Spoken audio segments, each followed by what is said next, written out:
bringing together voices in child and youth healthcare. This is CAFC Presents.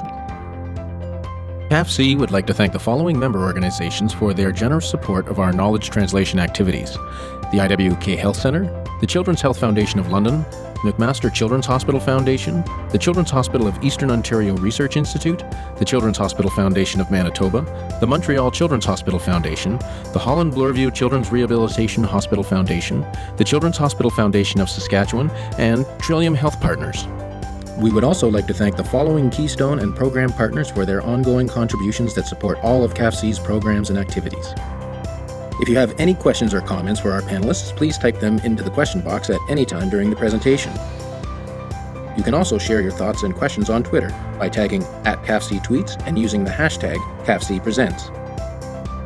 All of our webinars are recorded and can be found on the CAFC Knowledge Exchange Network. Use the CAN to share these recordings with your colleagues or register an account and post comments, links, or other resources that you think will be of interest. And be sure to sign up for the CAFC Presents weekly email newsletter to stay up to date with upcoming webinars and our recorded webinar archive.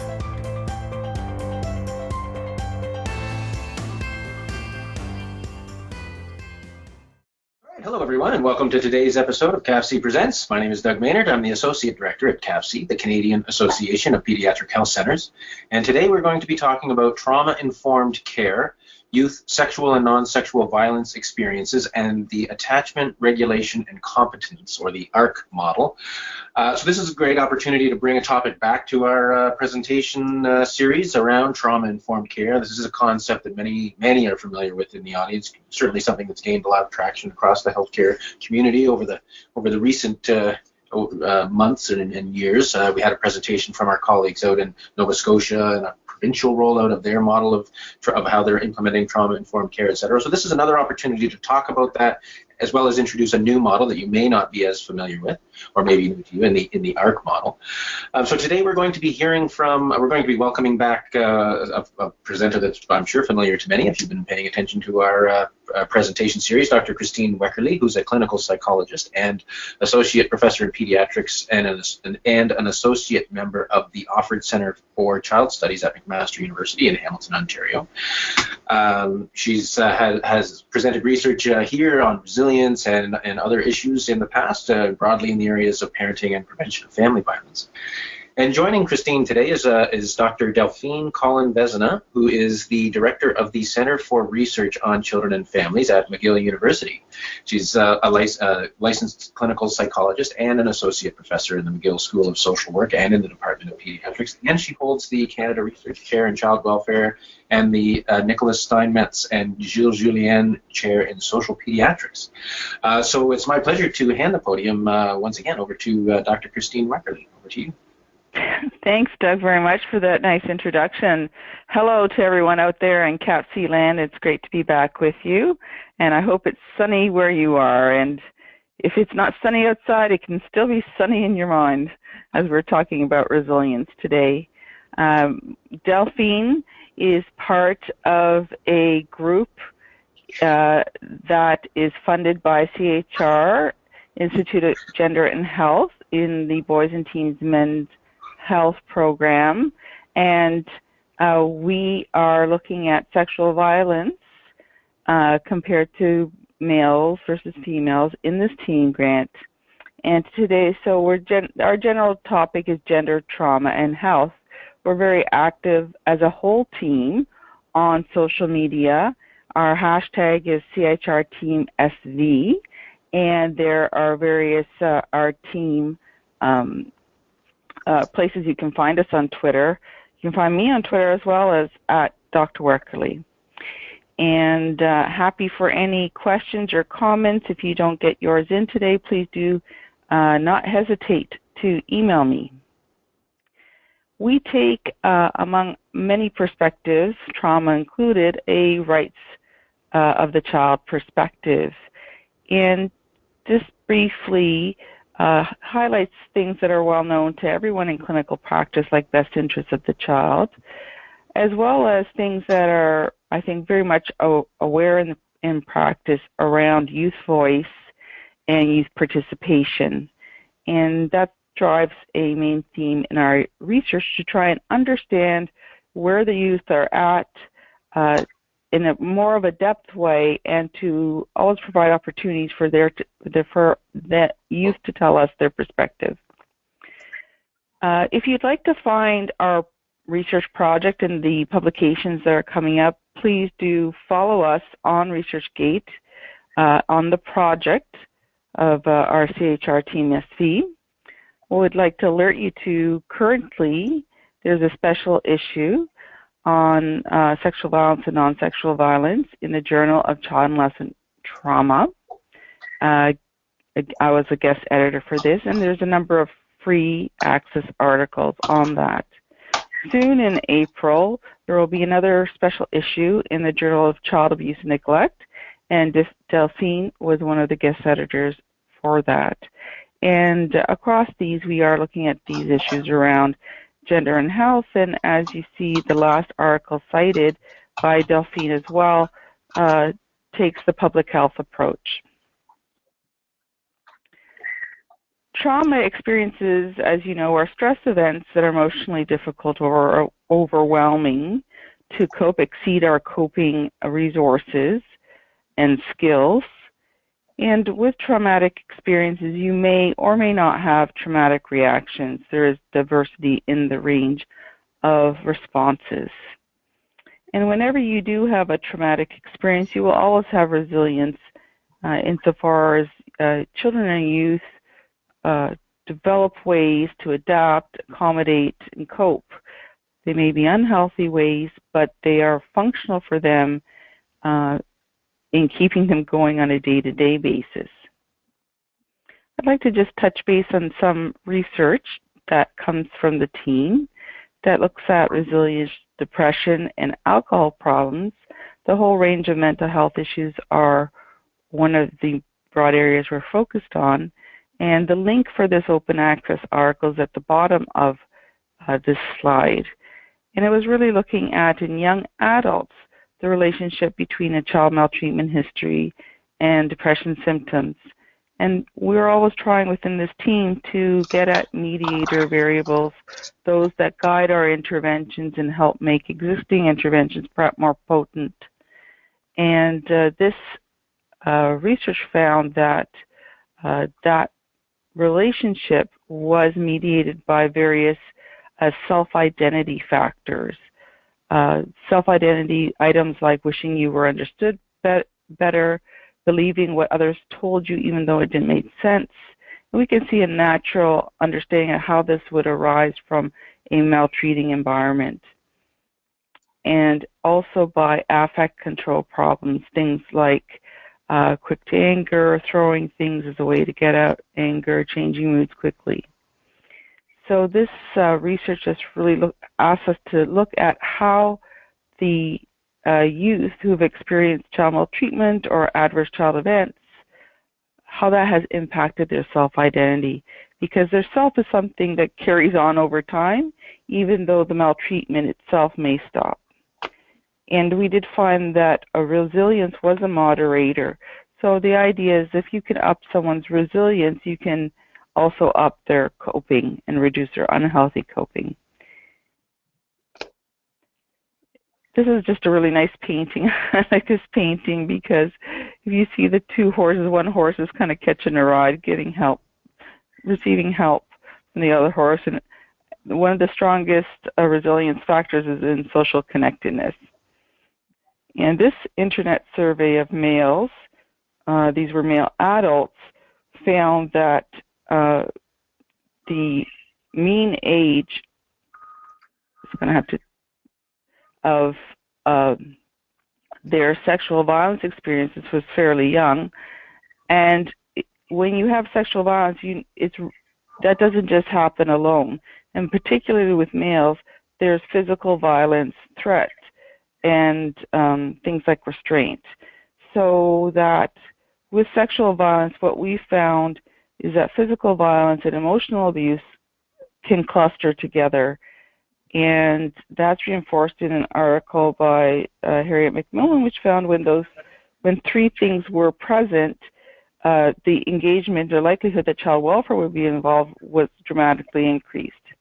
The resilience piece in this research found that the self-compassion scores did mediate the relationship, so that, again, if we can increase self-compassion, we can decrease some of the negative outcomes.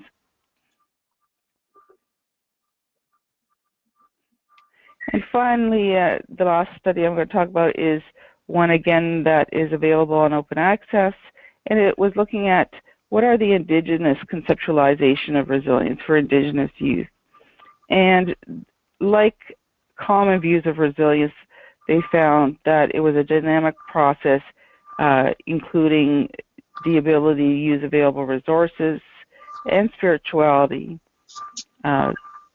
particular to Indigenous youth is meaningful social justice experiences and the capacity to feel resistant and more in tune with your cultural identity. And a particular feature of that was being land-based, so having a sense of place, collective identity, and land-based actions, whether that is walking or canoe journeys or hunting activities. Also access to language, and the barriers, particularly in the remote areas or rural areas, is the restrictions in travels, and this, the lack of resources, as well as the challenge to engage with traditional activities. So I invite your interest to our CHR Team SV group, and hope to see you on ResearchGate and Twitter. Any questions or comments? I think we can take a couple, and otherwise I turn it over to Delphine. Thank you very much. Okay, so I think I'm good now. Is that showing? Yep, yep, you can see the screen. Yeah. Okay, so it's wonderful. So thank you very much again.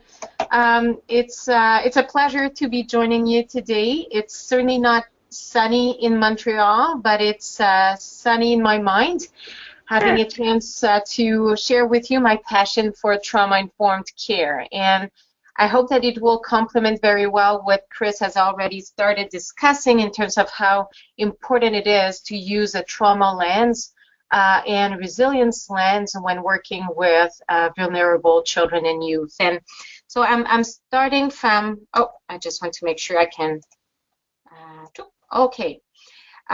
So thinking about the objectives that we will pursue together is just that they are laid out now: to distinguish simple trauma from complex trauma, to understand some of the most relevant impact of complex trauma, to think about the principles of trauma-informed care, and also it's an opportunity for me to talk about trauma-informed initiatives here in Quebec that are based on the ARC model, and hopefully this can be inspiring initiatives to you today.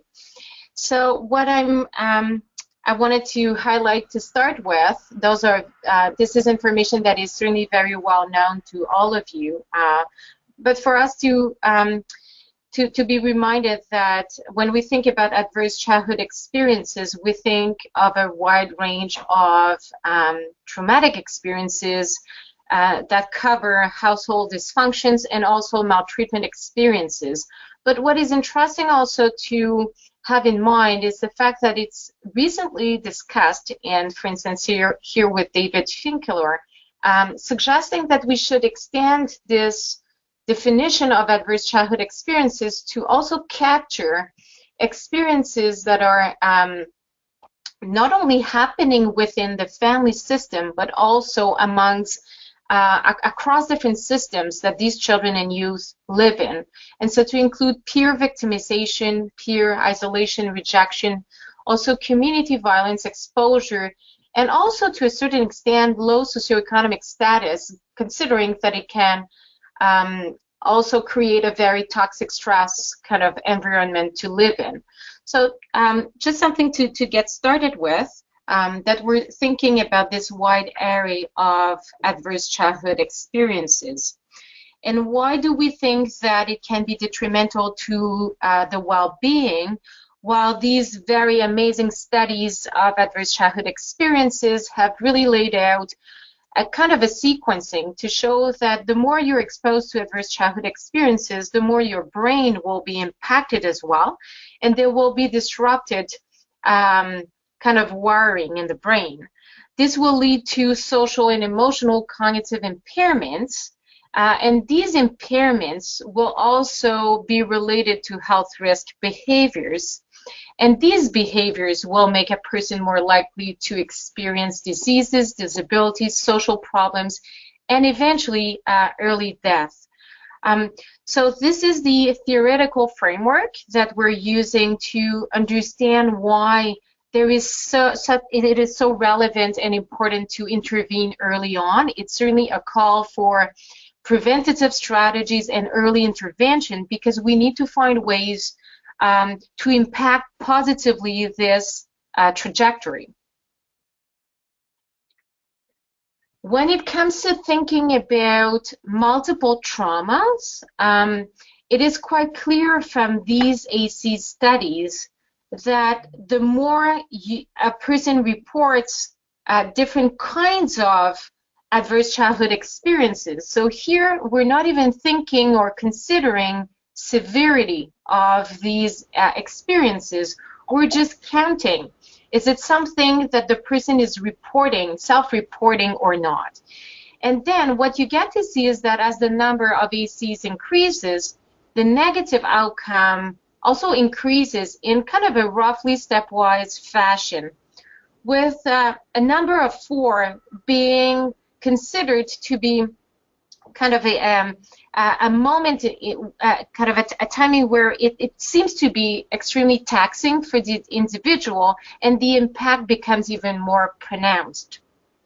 So even at 1, the risk increases, but the more you report ACs in your childhood or teenage years, the more likely you are to report as well, or to present with mental health and physical difficulties. And these difficulties, they're very, they're covering a wide range of issues, including health issues, mental health, psychological, relational, across really all domains. So this is something that has made us think that we're certainly very often working at the very top of the iceberg, and we're the underlying issue of ACs has been very missed in many cases. We work on symptoms and we work on issues that we can diagnose and that we can have a grasp on, that we can observe, that we can detect probably more easily than ACs. But there's certainly a problem with this approach because we don't go to the root or some of these determinants of these mental health and health issues. So this iceberg image is one that I carry with me because I think that it's a good representation of our services that very often will address the issues that are that can be observed, but maybe not the underlying causes. And so this is the principle behind trauma lens. It's really the notion that if we don't adopt a trauma lens, if we don't consider these issues that are underlying, that might go undetected, then we're very likely to use a lens that will misdiagnose and probably use labels that are very harmful for our clients and patients, or that it's likely to happen.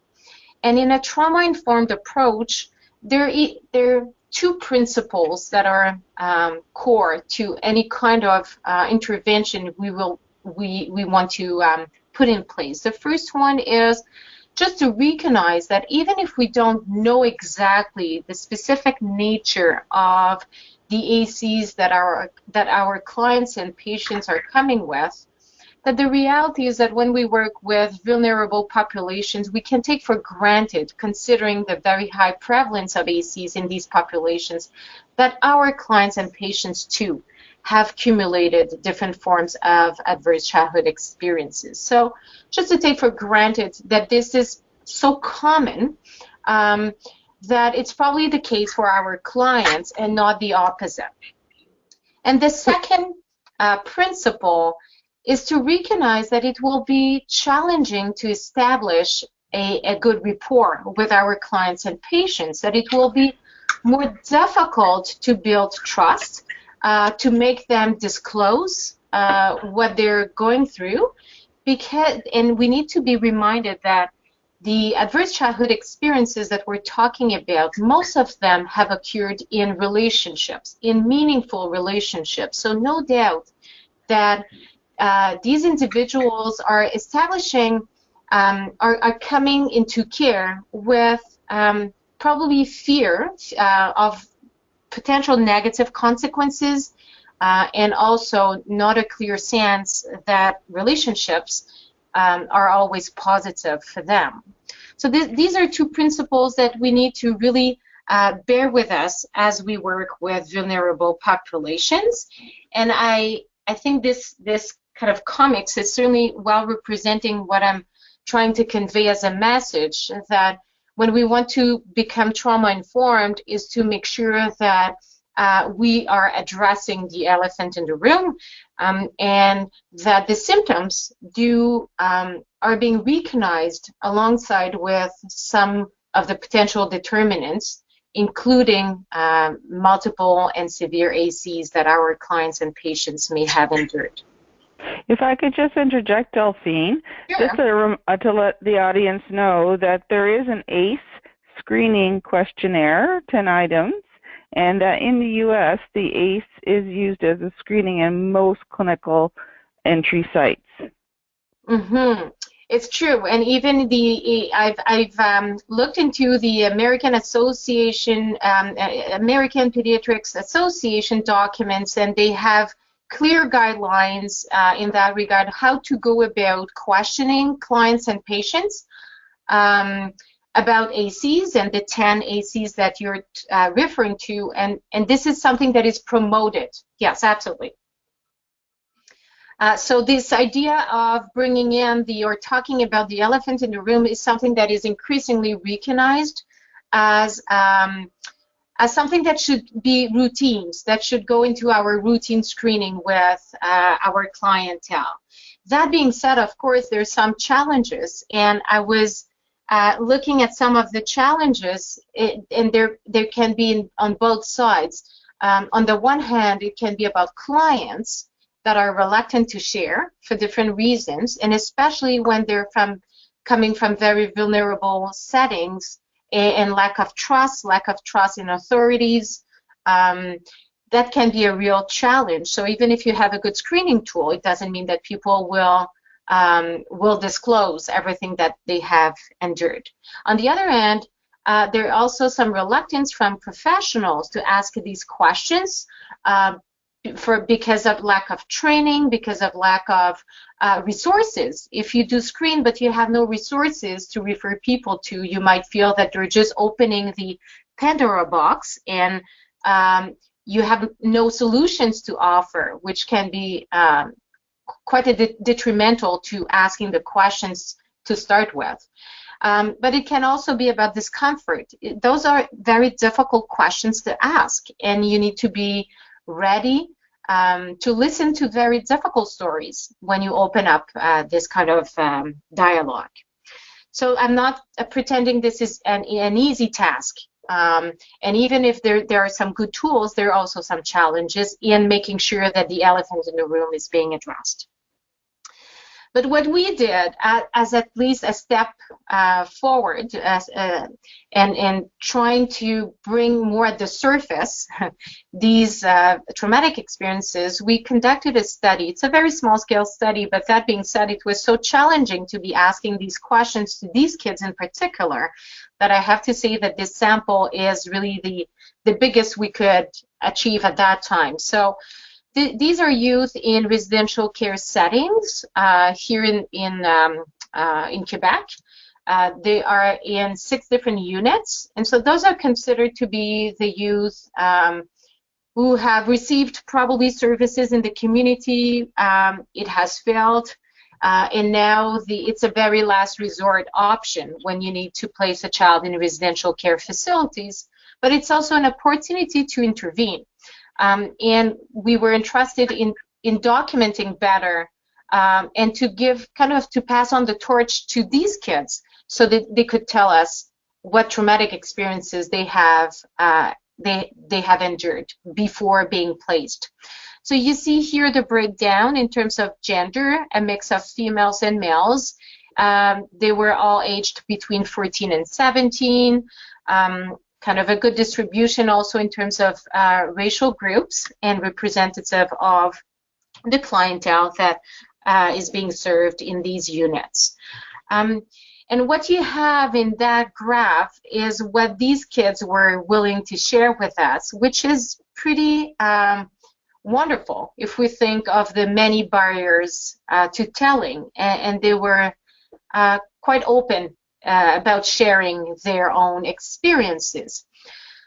We did use the Childhood Trauma Questionnaire. It's a well-known questionnaire that has been widely used across different settings and is also well-known because there are some norms that we can use to compare the findings from our sample to a kind of normative samples.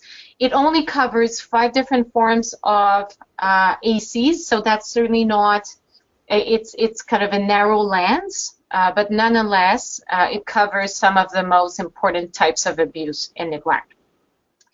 What you have at your right is the total from low to moderate to severe to extreme.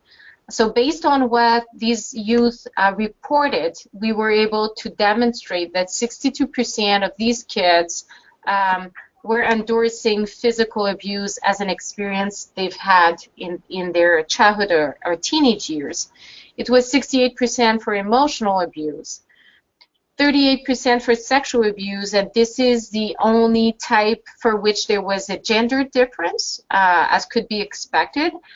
So 38% is for the overall sample, but when we were breaking down the rates for girls and boys, so for girls it was 62% of these girls who reported sexual abuse, which is 3 times higher than what is considered to be the prevalence rate in the general population. And it was 17% for boys, which is also probably twice as high as what we find in the general population. So for both genders, it was very prevalent, with a prevalence higher for girls. And then for physical neglect, 55%, and emotional neglect, 59%. So overall, tons of experiences that these youth reported through only that questionnaire. What we did was to think about, okay, let's take these findings and just count how many of these kids have reported 0 out of 5 forms of maltreatment, up until how many of them reported all 5 types of child maltreatment that were covered in the CTQ, in the questionnaire. And what you get to see is that it's really the vast majority, of course, of these children who reported at least one form of maltreatment. But what it really stands out to me is the fact that it's still 2/3 of the sample who reported 3 or more forms of maltreatment, which means really that we have a vast majority of children who had experienced a lot of trauma. And despite the fact that we were not covering the right range of ACs that we could have. And it's a significant proportion of youth who also reported 4 or even 5 of the types of maltreatment we were covering.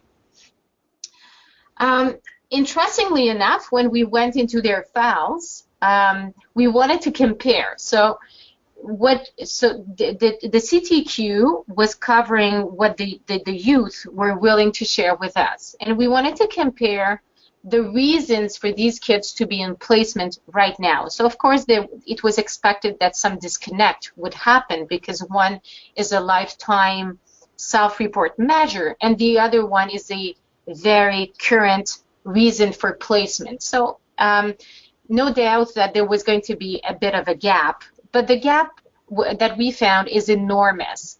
In Quebec, in our legal framework, we can take actions under the child protection law for behavior problems that parents are unable to resolve. So, for instance, a child who's running away, a child who's involved in gangs, potentially involved in prostitution, for instance. So we don't have necessarily a maltreatment experience that is being documented beyond the behavior problems. And what you get to see here is that the very vast majority of these youth are being placed because of their behaviors, and in a smaller proportion also because of neglect. It doesn't sum up to 100 because there's a maximum of 3 reasons for placement in our Quebec legal framework. But what is interesting is to observe how invisible sexual abuse, emotional abuse, and physical abuse are in terms of reasons for placement. So the critique is not really to say that this is inaccurate. It's accurate in light of the legal framework that we use. The problem, I think, lies more with the fact that if this is the only lens we have, it's pretty limited. If we don't, as Chris was mentioning, if we don't use a screening tool, if we don't make sure that it's documented, then I think we're missing a major piece of the puzzle. And this is, just to kind of exemplify that, this is one of these 53 children. So, and this is the kind of narrative we could find in his file, that he was aggressive, deceitful, not receptive to feedback, like very negative discourse about that child, and showing that this is a kid who's misbehaving, that it's difficult to be working with him. He's not, he doesn't receive feedback. He's not open to intervention. So in his file, this is how he's being portrayed. But on the other end, we were also asking him to draw a person in the rain, which is a projective measure, and it has no diagnosis kind of power or influence, but it's a way to get a little bit of the insights and the way that a child is representing himself. And I don't know if you agree with me, but through that drawing, there's a lot of suffering that comes out, and this is really a child who's in pain and clearly suffering, and there's probably depression and anxiety. Then there are many other issues that are more internalized. But from the file, this was not visible. This was not represented in the discourse. But when we give other ways for a child to express himself, then we can also complement and come up with a whole person approach. So this is what leads me to kind of complex trauma and how it's being defined, because this is, in addition to how kind of the AC's framework, this is the other theoretical lens that we're using to understand the impact of trauma for these kids who don't have only one event that may have led to post-traumatic stress disorder. They have a clinical presentation that is much more complex and that covers a wide range of areas of functioning. And so this is probably the most recent definition of complex trauma that is quite well kind of agreed upon, that complex trauma is a term that should be used for individuals that have experienced very chronic, prolonged exposure to traumatic experiences, that these experiences were also involved very significant relationships, and so the issue of trust and betrayal are very core to the definition of complex trauma, that there's some direct harm that can be documented. So maybe not that the person had a sense that maybe his life was in danger, maybe not to that extent, because it can also be more at the psychological and emotional level, and that these events occurred during very vulnerable developmental periods, especially in early childhood, not necessarily only in early childhood, but that it might start at very early on. And the way that the impact of complex trauma is being conceptualized is across 7 different domains. And I will go through all domains very quickly, just to, because I think it provides a very good clinical framework to work with these individuals who are not just displaying very traditional classic PTSD symptoms. So the first one is biology, and this is certainly one that is now garnering a lot of attention in research. It's the impact on the brain. So what is it like for a child to be raised in a family where there is a sense of, where that child is feeling unsafe, where the stress response system is constantly triggered, and so what will be the impact short-term and long-term as well. And what we've come to realize is that this danger response is certainly very much activated when a child is living in maltreating settings and exposed to different traumatic experiences. And there will be some detrimental impact at different levels.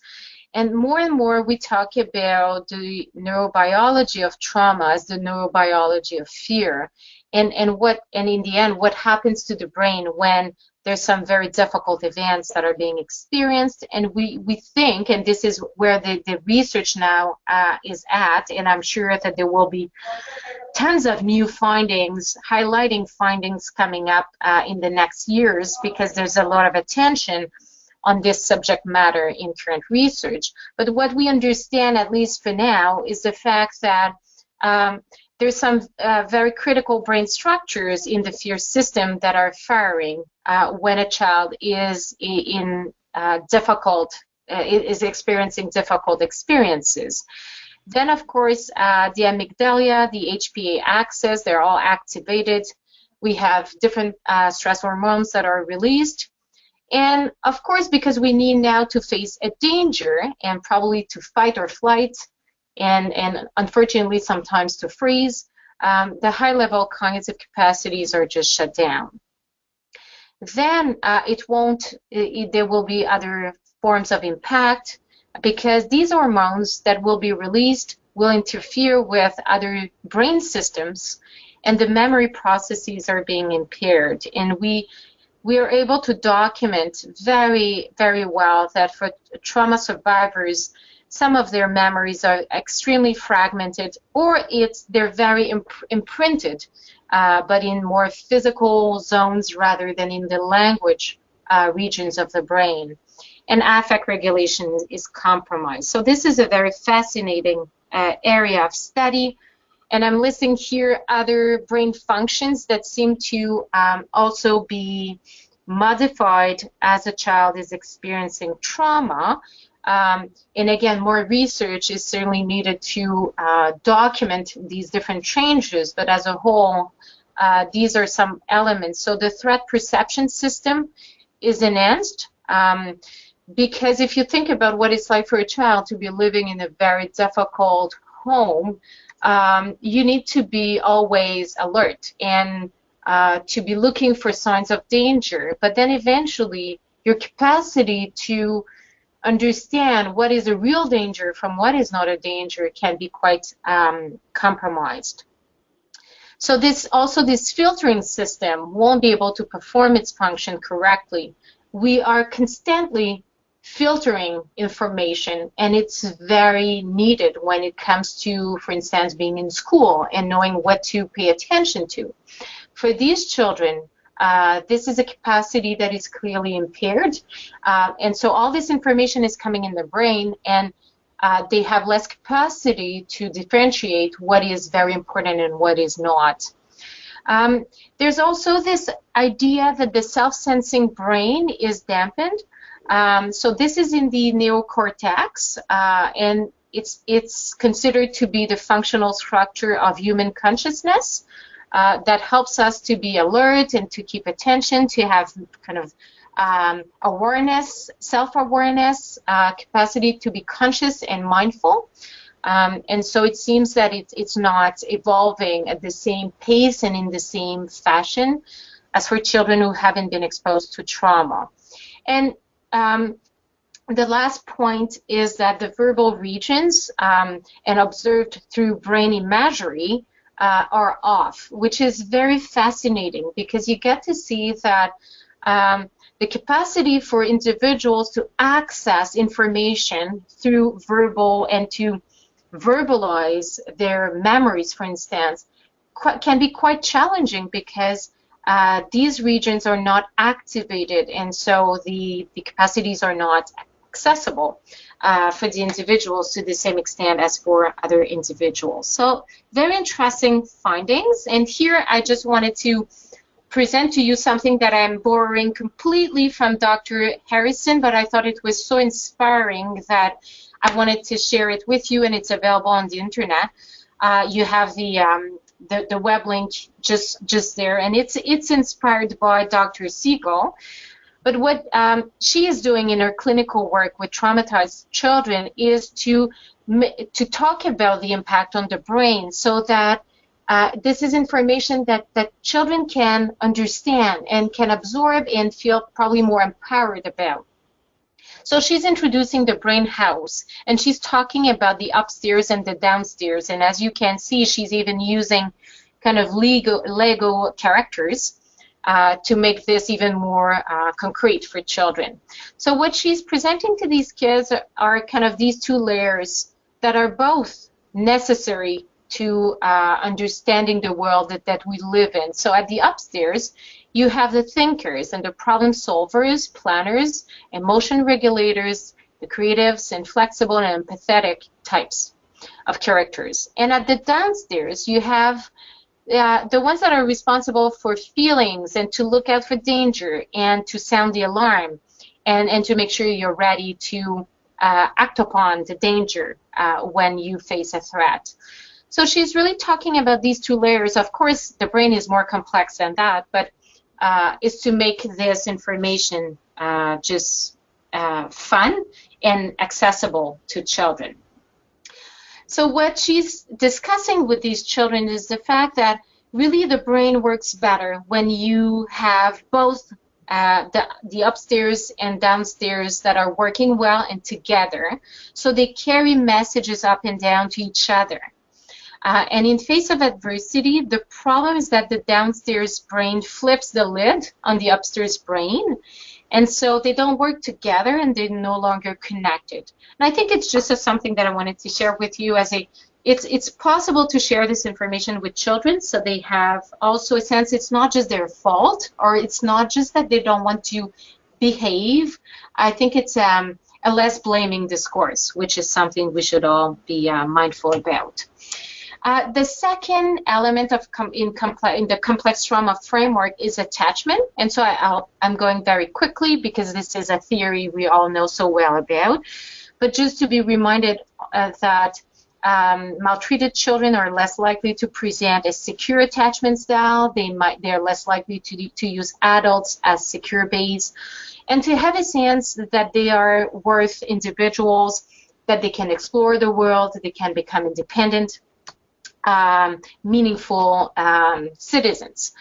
And so trauma can impact children in different ways, and they can present attachment styles that are more in the avoidant skills. So children who will think that the world is a dangerous place, they will expect to be hurt in relationships, and they will look resistant to comforting. They will present themselves as being detached and unresponsive. But this is a way that they have coped with abuse. On the other hand, you could have a child who's more anxious, who really lacks confidence in herself or himself to succeed, be overly dependent, and also to show indiscriminate sociability. And these children that are disorganized are the ones who haven't found a way to relate, like a pattern. And they might look at times like anxious, at times avoidant, at times even like secure. But in the end, that means that these are children that are experiencing relationships in a very chaotic fashion.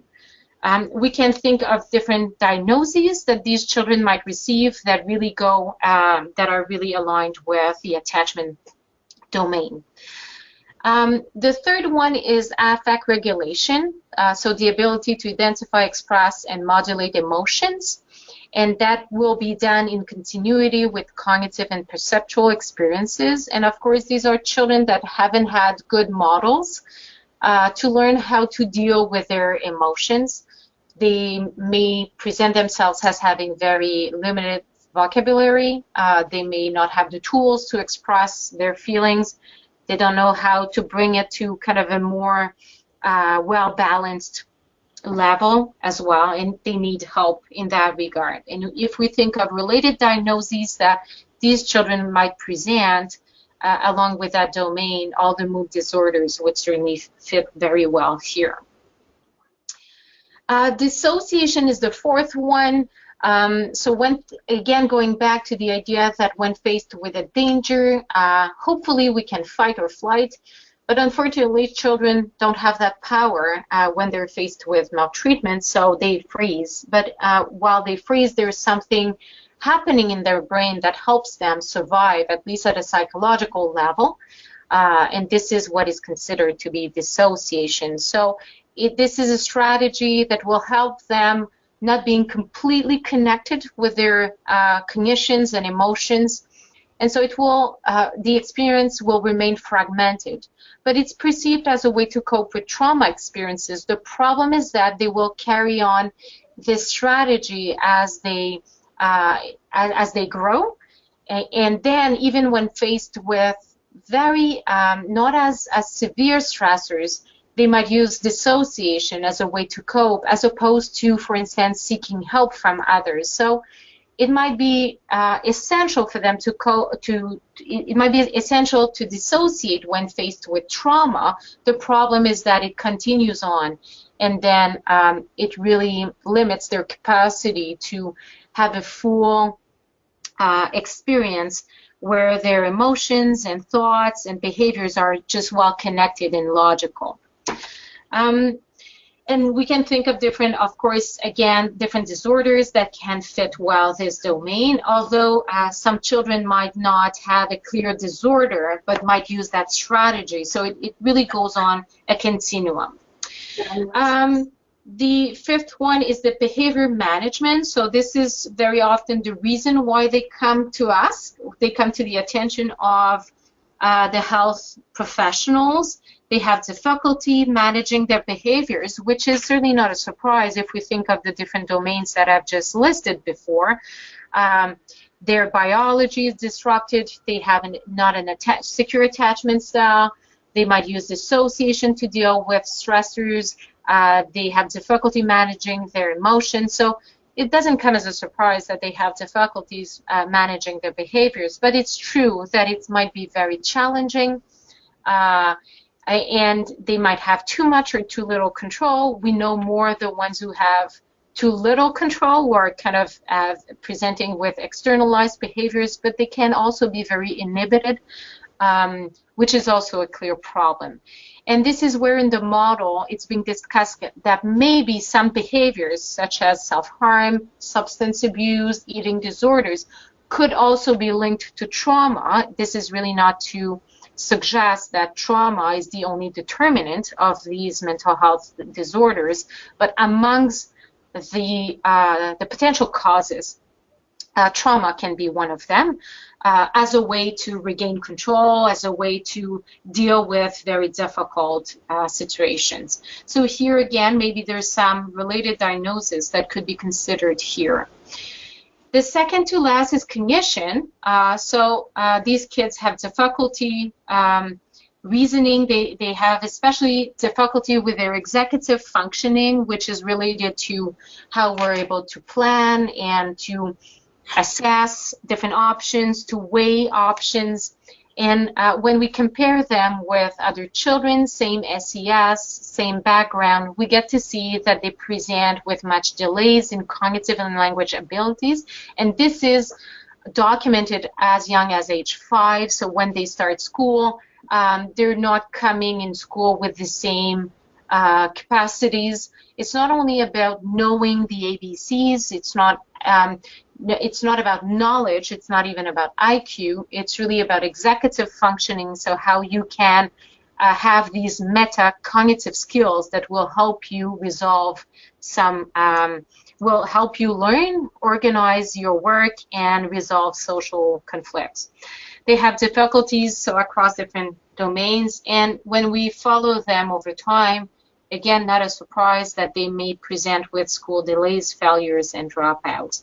So here, in terms of related diagnosis, there's certainly a great discussion around, do we misdiagnose these children and do they get a label of ADHD?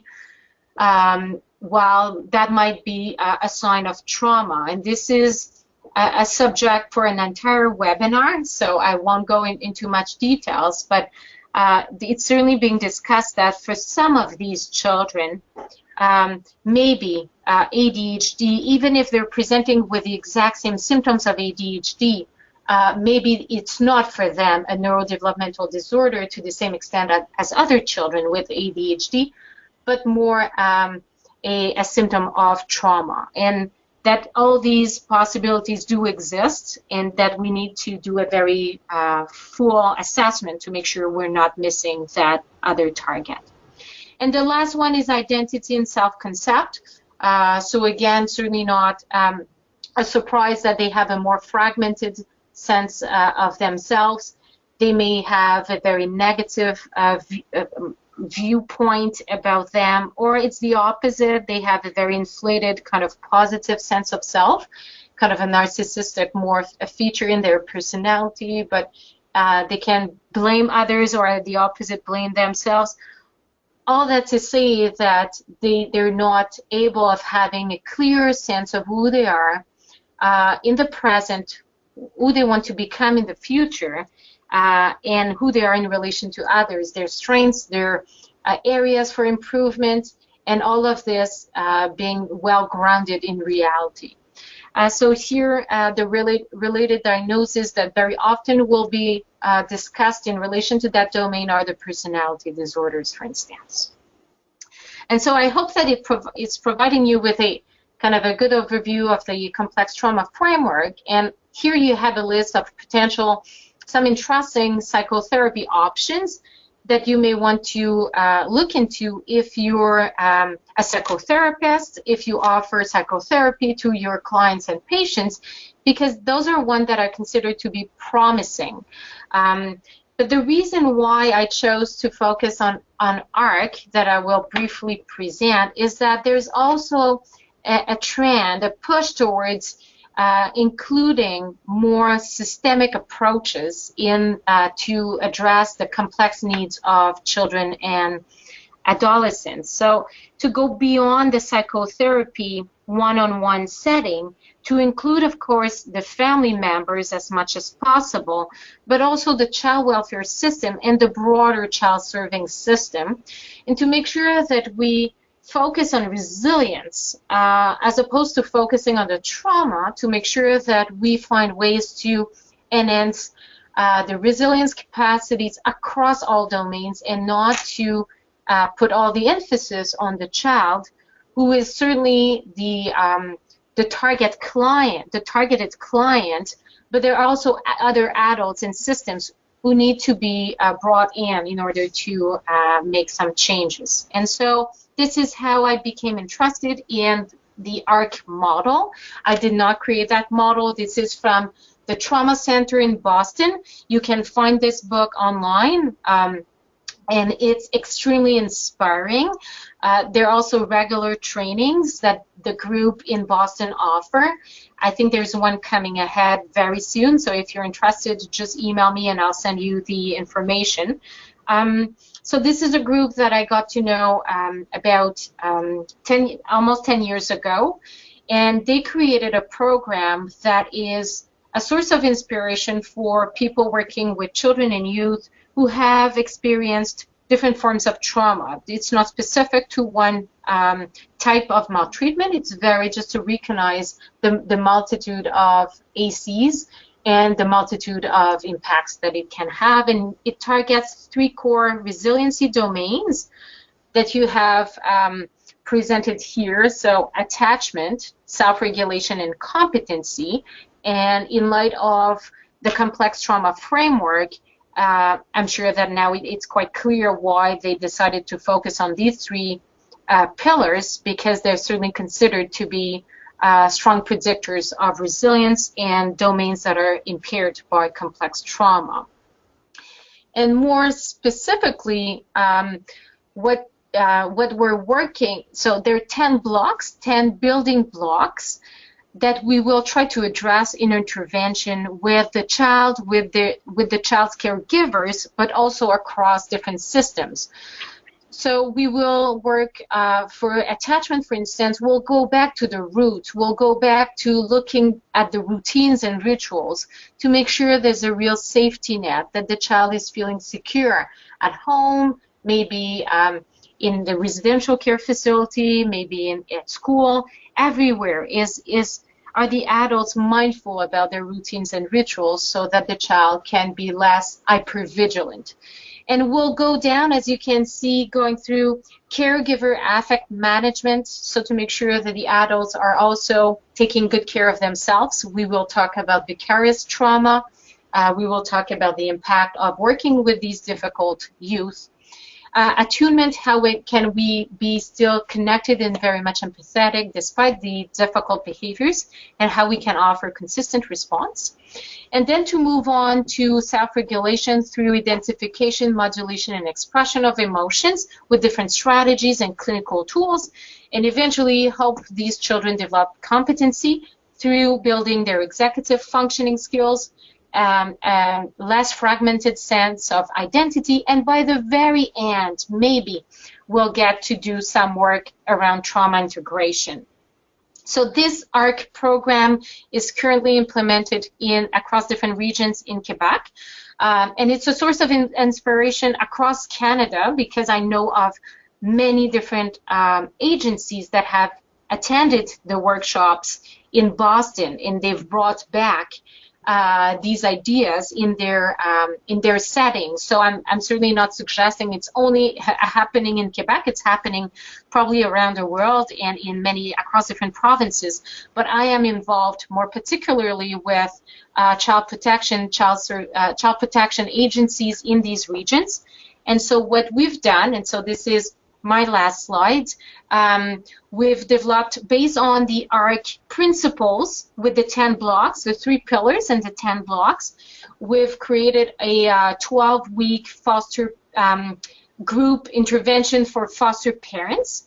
And this is really to promote placement stability. So we offer this intervention to make sure that foster parents are better equipped to deal with some of the difficult behaviors and trauma-related symptoms. And we also work with residential care staff that serve children aged 3 to 17 under the Child Protection Act. And also more recently, we're collaborating with units that serve youth aged 12 to 17 under the Young Offenders Act as well.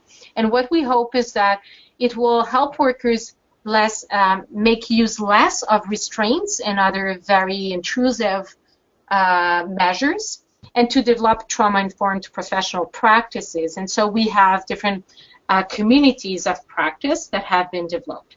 So I hope that in that very brief presentation, I was able to convey a message that we need to pay attention to adverse childhood experiences, because they too often go undetected for many reasons.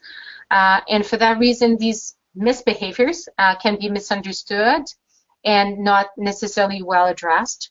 That if we do recognize the benefits of trauma-informed approaches, which is certainly more and more happening, that there will be also an impact on how we provide services in our settings, and that these kind of an ARC model or another kind of approach can allow us to use a whole person multi-tiered approach that will really help mitigate the effects of trauma and chronic stress. So thank you very much for listening to this part of the webinar. All right, thank you, Delphine. That was a fantastic presentation. It really covered a lot of ground, and an excellent model that's very clear and easy to understand at the end there. I think that's going to be very appreciated by everyone in the audience. So while we're waiting for anyone in the audience to type in a few questions, we are pretty much out of time, but if there are a couple of questions that people wanted to type in, we could certainly take those. And while we're waiting for those, Dr. Weckerle, is there any comments you'd like to add following Delphine's presentation? Well, I think just that, within our CHR team, obviously we have a lot of researchers and clinicians and those doing clinical research. So we're an available and accessible group. And if you'd like to get in contact with us around, something more in depth, then we'd be happy to look at that. The one question that came in was from Gail, and she's saying high ACE scores are very common in FASD and are considered in the assessment. She's asking, has FASD been considered in your sample of youth? Oh, that's such an interesting question, because what I've come to realize is that in the population that I work with, these are not, there's no standardized procedure to make sure that children do see a pediatrician to make sure that FASD, kind of to document whether FASD is also present, or if there was toxicity during the pregnancy. And so even for children that we suspect that maybe this is part of the clinical presentation, the resources for detection of FASD is so lacking in our systems that we don't have that answer. But I so agree that it will help us to kind of differentiate what can be attributed to FASD, what can be attributed to trauma, and to try to kind of disentangle and to identify some of the specificities. But for many of these children, we don't have that answer, and it makes it even more difficult then to understand exactly how to intervene with them.